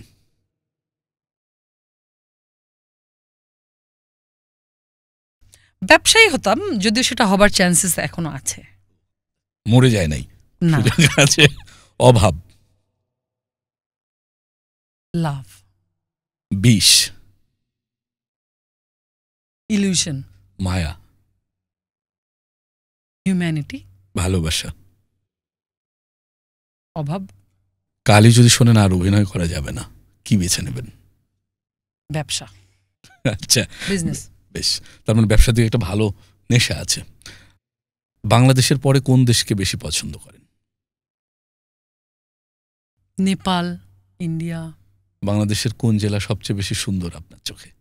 আমার চোখে মনে হয় রাজশাহী সুন্দর অনেক, মানে আমার জেলা সাতক্ষীরা তো সবচেয়ে সুন্দর, আমি বলবো এটাই। আপনার বরের জেলা কোনটা? সোনারগাঁ, এই যে ঢাকার কাছেই। ঢাকার এত কাছে দেখে ওটা ভালো না। বেশি যাওয়া হয় মানে এই কারণেই আপনি গ্রাম যেহেতু পছন্দ, বেশি আপনাদের বাড়িতেই যান, মানে সাতক্ষীরাতে যান। বাহ, অনেক ধন্যবাদ। একটি লোভ সামলাতে পারছি না, যদি আপনি অনুমতি দেন আজকের এই শোতে আপনার সাথে একটু যুগল আবৃত্তি করতে চাই, এবং সেটি সংলাপ বেজ, যেহেতু আপনি অভিনয় শিল্পী, তো আমারও সেটি একটা ভালো সুযোগ। সুভাষ মুখোপাধ্যায়ের একটি সংলাপ। অবশ্যই অবশ্যই। তুমি চাও আমার ভালোবাসা? হ্যাঁ চাই। গায়ে কিন্তু তার কাদা মাখা, যেমন তেমনি ভাবেই চাই। আমার আখেরে কি হবে বলা হোক। বেশ। আর আমি জিজ্ঞেস করতে চাই, করো। ধরো আমি কড়া নাড়লাম, আমি হাত ধরে ভেতরে নিয়ে যাব। ধরো আমি তোমাকে তলব করলাম, আমি হুজুরে হাজির হব। তাতে যদি বিপদ ঘটে? আমি সে বিপদে ঝাঁপ দেব। যদি তোমার সঙ্গে প্রতারণা করি? আমি ক্ষমা করে দেব। তোমাকে তর্জনী তুলে বলবো গান গাও। আমি গাইবো। বলবো কোনো বন্ধু এলে তার মুখের উপরে দরজা বন্ধ করে দাও। বন্ধ করে দেব। তোমাকে বলবো প্রাণ নাও। আমি নেব। বলবো প্রাণ দাও। দেব। যদি তলিয়ে যাই? আমি টেনে তুলব। তাতে যদি ব্যথা লাগে? সহ্য করব। আর যদি থাকে বাধার দেয়াল? ভেঙে ফেলব। যদি থাকে দড়ির ফাঁস? কেটে ফেলব। যদি থাকে তাতে 100 গিট? তাহলেও। তুমি চাও আমার ভালোবাসা? হ্যাঁ, তোমার ভালোবাসা। তুমি কখনোই পাবে না। কিন্তু কেন? কারণ যারা কৃতদাস, আমি তাদেরকে কখনোই ভালোবাসি না। আমরা অনেক আলোচনা করলাম, আপনার সাথে এত খোলামেলা কথা বলেও ভালো লাগছে। আর আপনি খোলামেলা কথা বলেন, এটি আজকে নতুন না, সবাই জানে, নানাভাবে আপনাকে সেটা চেনে। আর আপনি এত গুরু গাম্ভীর্যতা নিয়ে চলার চেষ্টা করেন না। মৌসুমী হামিদের এটি একটি বিশেষ পরিচয়। আমাদের এটাই পরিচয় হওয়া উচিত সবারই। এটা শুধু মৌসুমী হামিদের পরিচয় না, এটা একটা পরিচয়ের একটা স্টেজ, বা একটা ধরেন আমার ব্যক্তিত্বের একটা ধরন আর কি। তো এইটুকুই আমার মনে হয়, এটাই হওয়া উচিত আর কি। আমাদের শোয়ের নাম হচ্ছে পেছনে নয় সামনে চলো। তো ঠিক এই মুহূর্তে বিভিন্ন ক্ষেত্রে যারা কাজ করতে চাচ্ছে, তরুণ প্রজন্ম, সে হতে পারে উদ্যোক্তা, হতে পারে ব্যবসায়ী, হতে পারে ইঞ্জিনিয়ার, ডাক্তার, অভিনয় শিল্পী, নৃত্যশিল্পী, সঙ্গীত শিল্পী, তাদের উদ্দেশ্যে আপনি কিছু বলতে চান কিনা? তাদের উদ্দেশ্যে বলতে চাই, আপনি যেগুলো বললেন আমার কাছে মনে হয়েছে প্রত্যেকটা ক্ষেত্রের সাথে শিল্প কোনো না কোনোভাবে সম্পৃক্ত। তো যখন আমি নিজেকে শিল্পের সাথে সম্পৃক্ত করব, তখন এমনিতেই কাজটা সহজ হবে, সুন্দর হবে। না, শিল্পের সাথে যখন সম্পৃক্ত হব, তখন প্রথম কথা মানে যারা শিল্প সাহিত্য, আমার কাছে এটা সম্পূর্ণ আমার ব্যক্তিগত চিন্তা, মানে শিল্পী হবার সাথে সাথে ওই ওই শিল্প তো একটা জ্ঞান, অবশ্যই আর্ট একটা জ্ঞান না, ওই জ্ঞানটা বাড়ার সাথে সাথে আমার মনে হয় ইগোটাও বাড়তে থাকে, ওইটার সাথে সাথে বড় হতে থাকে। বেশিরভাগ ক্ষেত্রে আমরা যেটা করি যে আমরা বড় শিল্পী হইলে ওইটা সামলাইতে পারি না, বা মানে যেহেতু বাড়ে ওইটাই মই কি হনুরে। তো ওইটা আমি বলতে চাই যে ওই যে নিজেকে মানুষ ভেবে মানে শিল্প তৈরি করা, বা নিজেকে মানুষ ভেবে আসলে শিল্পের সাথে চলার একটা চেষ্টা রাখা, মনুষ্যত্বটাকে সবার আগে ঝালাই করা, মানে তাহলে আসলে যেই কাজটা বা যেই গোলটা বা যেটা আসলে আমরা ভালোবাসি করতে, আমরা ওইটা নিয়ে আমরা স্যাটিসফাই ফিল করব। বেশিরভাগ ক্ষেত্রে এখন যেটা হয়, আমরা যা করি, আমরা আমাদের কৃতকর্ম যেটা আমাদের পেশা বা কর্ম নিয়ে আমরা হ্যাপি না, আমাদের করতে হয় তাই করি। কিন্তু যখন করতে হবে তাই করি, যেহেতু করতেই হবে, ওইটা ভালোবাসা নিয়ে করা যায়। আর অনেক সময় আছে এমন কিছু করতে হয় যে কাজটা আসলে ভালোই লাগে না আমাদের করতে। ভালো না লাগা কাজ করা খুব কষ্ট, ওই কাজ খুব কষ্ট। কিন্তু একটু গ্রাউন্ডেড থেকে যদি ওই জাস্ট দায়িত্ববোধের জায়গাটা থেকেও যদি করা যায়, তাও আমার মনে হয় অনেক ভালো হয় আর কি। এইটুকুই বলার থাকবে। তার মানে মনুষ্যত্ব ঠিক রেখে দায়িত্ববোধের জায়গা থেকে তরুণরা যদি কাজ করে, এমনি সফল হওয়া যাবে। আর মুই কি হনুরে এই ভাবটা ফেলে দিতে হবে। সফলতা যে পর্যায়ে আসুক। হ্যাঁ, মানে হনু আমি হইলে, আমি যখন হনু হব, এটা আমি তখন ওইটা আমার আশেপাশের আমার বলা লাগবে না মুই কি হনুরে, কারণ হনুরা কখনো বলে না মুই কি হনু। একেবারেই হনুরা থাকে নর্মাল, কিন্তু আশেপাশে যেহেতু তারা হনু, আশেপাশের মানুষজন যখন দেখে তারা হনু, তখন তারা তাকে ওইভাবেই রেসপেক্ট করে। কিন্তু যে আসলে হনু নয় সেই হয়তো বলে মুই কি হনুরে, হনুরা কখনো বলে না মুই কি হনুরে। বেশ, এটা আমার মনে হয়। ভেতরে শক্তি থাকলে তার প্রকাশ করার দরকার নেই, দাম্ভিকতা প্রয়োজন নেই। তো যে কারণে এই যে আমাদের ছোটবেলা থেকে শুনে এসেছি খালি কলসি বাজে বেশি, তো কলসি ভরাট হোক এবং সেটি তাহলে বাজানোর প্রয়োজন নেই, এমনি মানুষ বুঝবে, এমনি মানুষ বুঝবে। এক্স্যাক্টলি তাই। একেবারেই। আপনার জন্য, আপনার প্রতি বৈঠকের পক্ষ থেকে অনেক অনেক কৃতজ্ঞতা, যে আমাদের এই দারিদ্র আলয়ে ভালোবেসে আপনি এসেছেন। এই ভালোবাসার কোনো প্রতিদান নেই, ভালোবাসার প্রতিদান আমাদের পক্ষ থেকে অবারিত ভালোবাসা।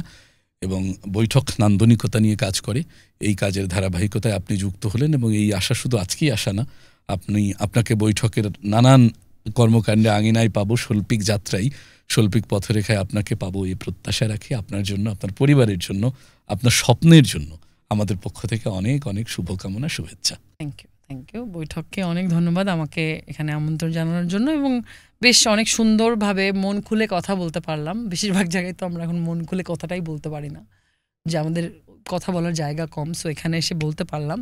থ্যাংক ইউ আমাকে আমন্ত্রণ জানানোর জন্য। বৈঠককে অনেক অনেক ধন্যবাদ, এবং বৈঠকের সকল দর্শককে জানাচ্ছি শুভেচ্ছা এবং ভালোবাসা।